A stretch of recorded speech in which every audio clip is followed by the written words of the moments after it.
YouTube, I'm back. Hey, how we doing? I know, it's been a week. I know, I get it. I gotta live my life. But hey, today we're gonna be talking about the greatest UFC fighter, strikers, the greatest UFC strikers in each division as they are respectively given. I don't even know what I'm trying to say right now, but we're going to be breaking down the best strikers in each division in UFC history, starting off with the women. And we're going to be talking about Miss Rose Namajunas, okay? So she is in my opinion, the greatest strawweight, what is that, 115, whatever she was when she was the champion, strawweight striker of all time. She knocked out Zhang Weili, okay? And prior to that, she knocked out Rose Namajunas knocked out Rose Namajunas. No, she knocked out Joanna Jędrzejczyk, okay?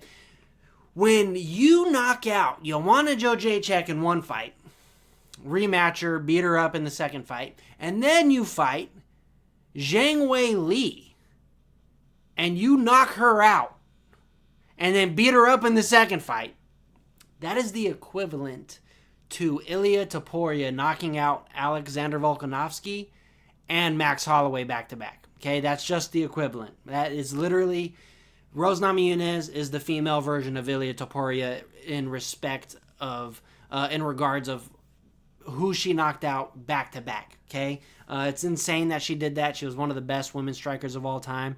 She's still a very great striker. That's why she's able to move up a weight class and like pretty much just do whatever she wants to a lot of the girls on the feet, because she's just such a high-level striker that weight classes don't matter when your skill set is just so much higher than other, your opponents, right? So, yeah, she's first on the list. Rose Namajunas is the greatest strawweight women's striker of all time. Number 2, we got Shevchenko, okay? The greatest 125, flyweight champion of all time, the greatest striker in that division of all time, I believe. Just because, plain and simple, she's outstrikes and outgrapples everybody she fights against. So when I see somebody outstrike her that is in that weight class, then I'll shut up. But Rose is in that weight class, but she is getting up there. She's not really in her prime anymore. But I mean, you could kind of say the same for Shevchenko, I guess. But the thing is, that would be actually a really good fight. But the thing is that nobody has even come close to beating Shevchenko besides Alexa Grasso when she ended up getting her. But other than that, she just smokes everybody. There's just she's like a modern day GSP for that division. Like, just nobody comes close. She beats them up on the feet, beats them up on the ground. Might not knock everybody out, but when she knocked out Jessica Evil Eye, you know what I'm talking about. That head kick, bruh. That shit was gnarly, okay? So she can knock people out, and she's really very technical on the feet, and we just haven't seen her get outclassed on the feet. We might have seen her get, touched up a little bit here and there, but she outperforms almost every single time.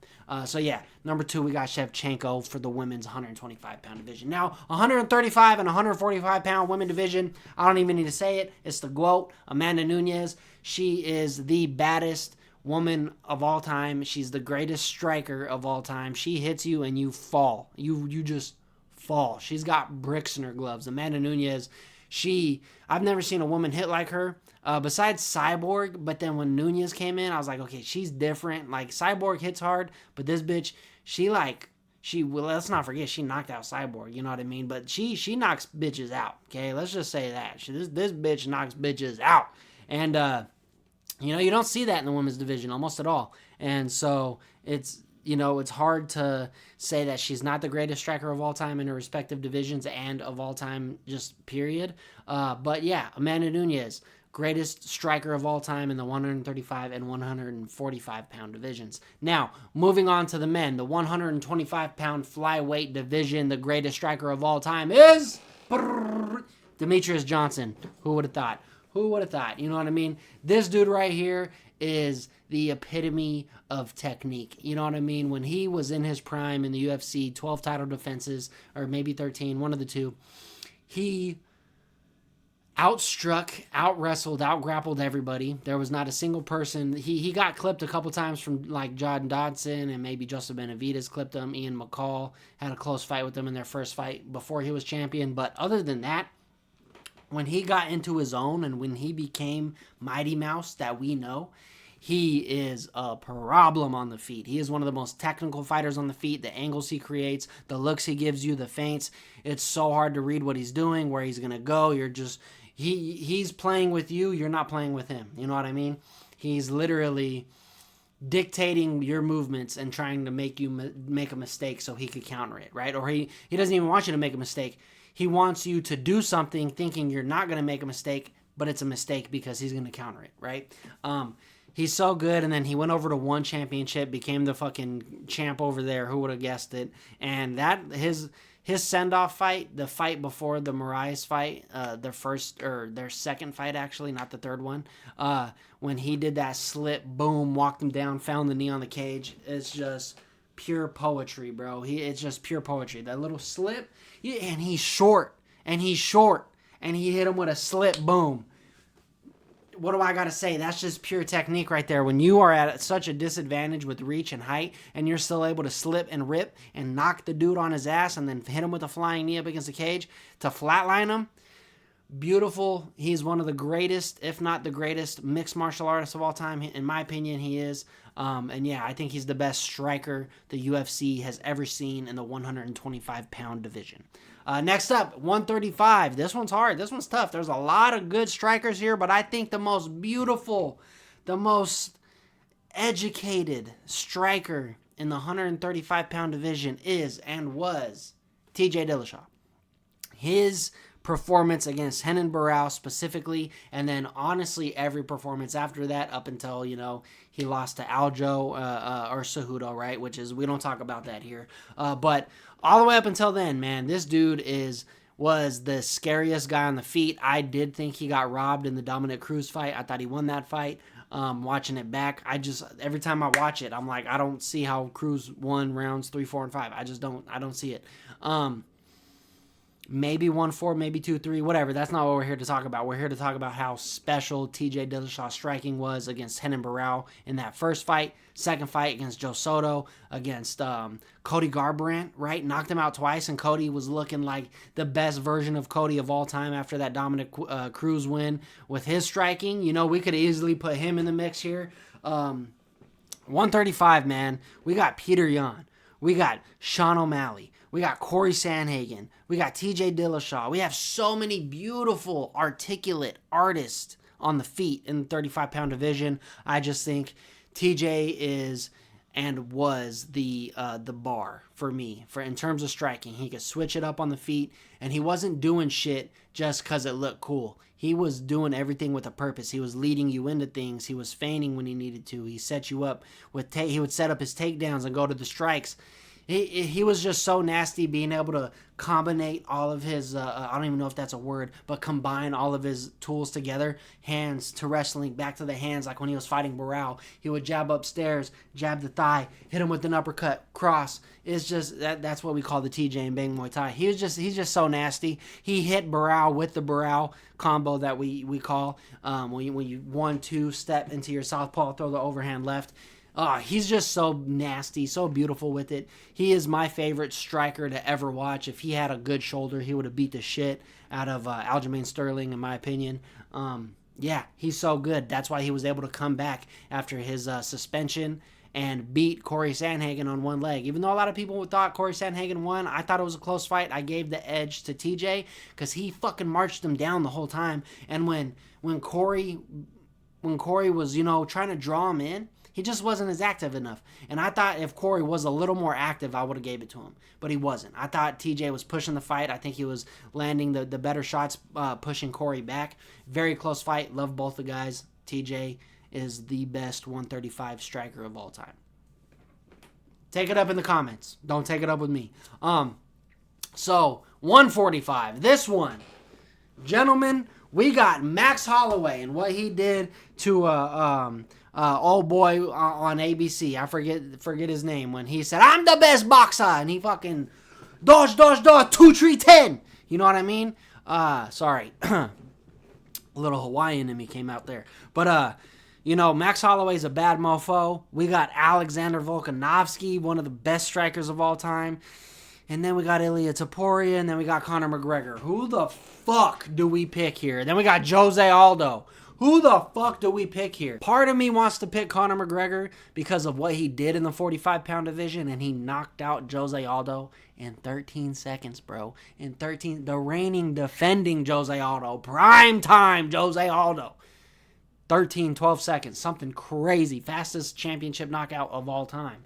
And then part of me wants to say Topuria because what he did with knocking out Volkanovski and then Max Holloway back-to-back. Granted, I don't think either of them were in their prime. I think Volkanovski was not past his prime, but he was coming off of a knockout, right? And that's the big thing, right? And then he knocked out Max Holloway, who went up to fight at 55, had a phenomenal fight against Justin Gaethje, and then goes back down to 45, which I was like, I just knew.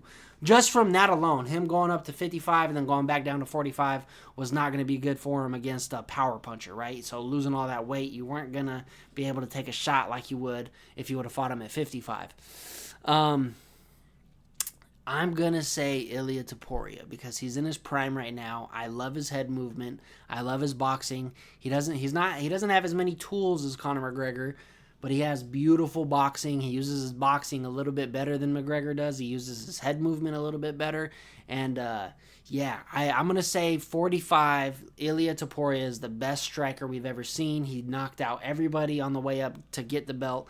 He instead of Josh Emmett, and when he fought Josh Emmett, he fucking put on a clinic. A clinic. If you want to fucking see how to technically box a haymaker guy who, if you're fighting a guy who throws hella overhand rights, hella lefts, just bombs, right?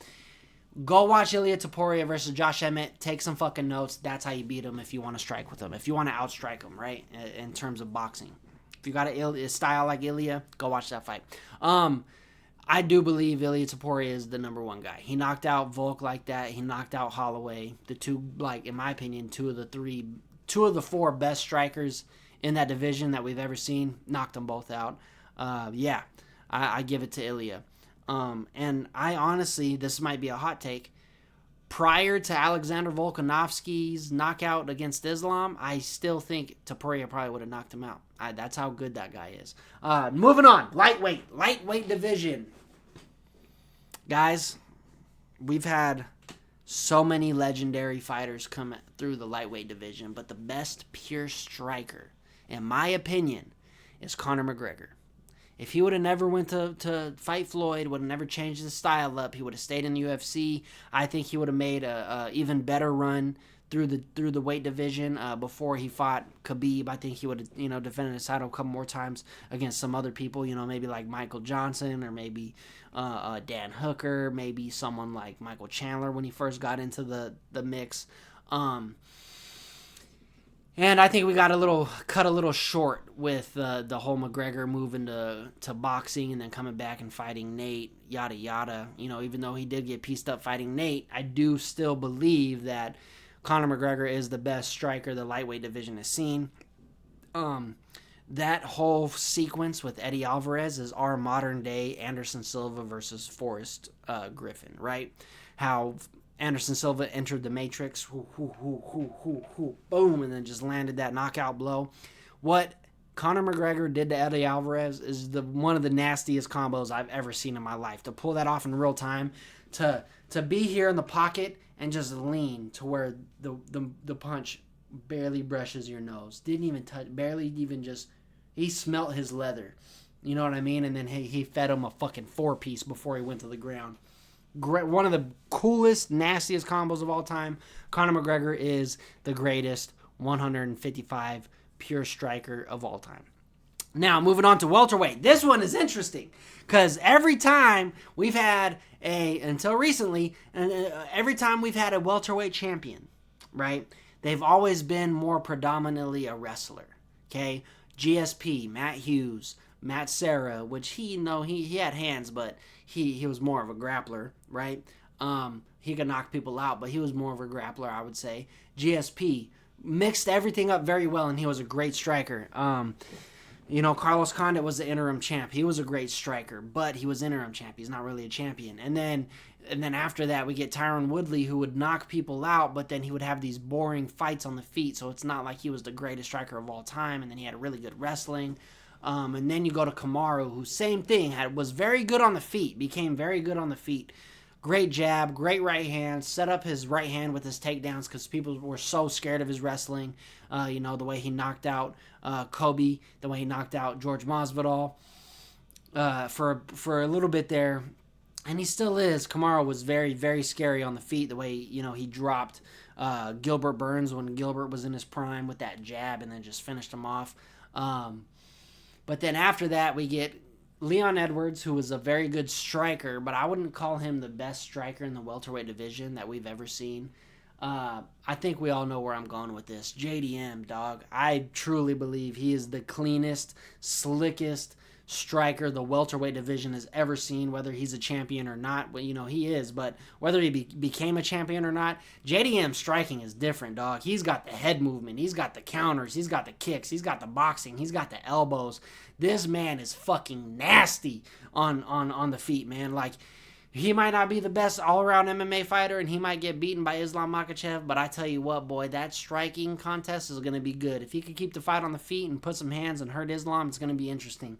In terms of just pure striking, though, I think he's the best pure striker in the welterweight division right now of all time. You put him up against anybody of all time, and they only strike, I think JDM beats him. I can't lie. I can't lie to you. Tell me somebody, please. Drop a name if you think this guy in the welterweight division at one point or another would beat JDM on the feet. Let me know. Drop a comment. I need to know because I don't know. I can't think of a single one. Okay, JDM, greatest striker of all time in the welterweight division. Next up, the middleweight division. This is hard for me because I got Izzy and Silva, bro. Who do I pick? Do I pick the guy with the craziest fucking highlight of all time? You throw on an Anderson Silva highlight and you tell me that's not the fucking most insane ninja shit you've ever seen in your life. Please, go watch the greatest Anderson Silva highlight right now and tell me that is not the most ninja motherfucker to ever live, okay? But we're talking about modern MMA and modern striking, and Israel Adesanya is a fucking king of the modern day game, man. I think he fought the tougher competition at the time. I think Anderson Silva fought a lot of really good high-level champions and high-level guys. You put those guys that he fought in the UFC right now, Izzy in his prime tears them up. Tears them all up the same way Anderson did. Maybe not the same way, but in Izzy's own beautiful way. You take Izzy that fought Paulo Costa. You take that Izzy. That Izzy, in my opinion, is the best striker you have ever seen in the welterweight division. He flawless victoried that fight. We've seen Anderson Silva do that many times, but I don't think to the likes of someone like Paulo Costa, okay? Anderson Silva fought a lot of wrestler guys like Takanori Gomi. No, wait, I'm saying Takanori Gomi. What's the dude's name? The big old Asian dude that he knocked out? I'm forgetting his name. Takanori Gomi. That's a big L. Casual on my end. I'm forgetting his name. Was it Stun Gun? No, Stun Gun was welterweight. Oh man, Stun Gun Kim. Yeah, right. What was the dude's name? It doesn't matter, right? He fought a lot of wrestler guys like Chael Sonnen and Dan Henderson.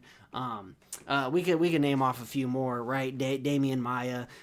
He never fought like a fucking legit. Not that he never fought a legit striker. He'd never fought anyone on his level of striking, I think, until he fought Izzy, and it was honestly a pretty competitive fight. It wasn't that bad. Izzy didn't, knock him out or put him away. I think if Anderson Silva was in his prime though, and he fought Israel Adesanya, fuck, what a crazy fight that would be, because Anderson Silva had the touch of death. But I'm slightly gonna give the advantage to Israel Adesanya. I think he's the one. I think he is the best striker of all time that we've seen so far in the middleweight division. He's on the decline. I know, I get it. He got knocked out by Imavov, got knocked out by Pereira, but what'd he do? He made the adjustments, knocked Pereira out. And only really, really, really, really good fighters can do something like that. Come off a loss, come back, knock the guy out that knocked them out. Anyway, light heavyweight division, Alex Pereira. There, I said it. If you take Alex Pereira and John Jones and you put them in a kickboxing fight, I think Alex Pereira beats the shit out of John Jones in a kickboxing fight. And John Jones is the greatest fighter of all time. Fighter of all time, not striker.